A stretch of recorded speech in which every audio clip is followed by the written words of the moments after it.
سنن ابو داود میں صحیح سند کے ساتھ روایت ہے، رسول اللہ صلی اللہ علیہ وسلم نے فرمایا، جب کوئی مسلمان کسی ایسے مریض کی عیادت کرے جس کی موت کا وقت نہ ہوا ہو، اور وہ اس کے پاس بیٹھ کر 7 مرتبہ یہ دعا پڑھے، اسأل اللہ العظیم رب العرش العظیم ان یشفیک، تو اس سے اس مرض سے شفا دے دی جاتی ہے۔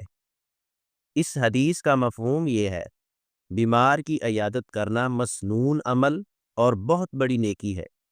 یہ دعا صرف کلمات نہیں بلکہ اللہ تعالیٰ کے جلال اور قدرت کا اقرار ہے۔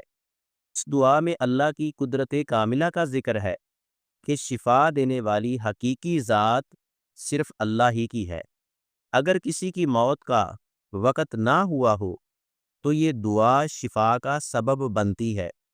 بیمار جب دعا سنتا ہے تو اس کے دل میں امید اور توکل پیدا ہوتا ہے۔ یہی ایمان کی طاقت شفا کے عمل کو تیز کر دیتی ہے۔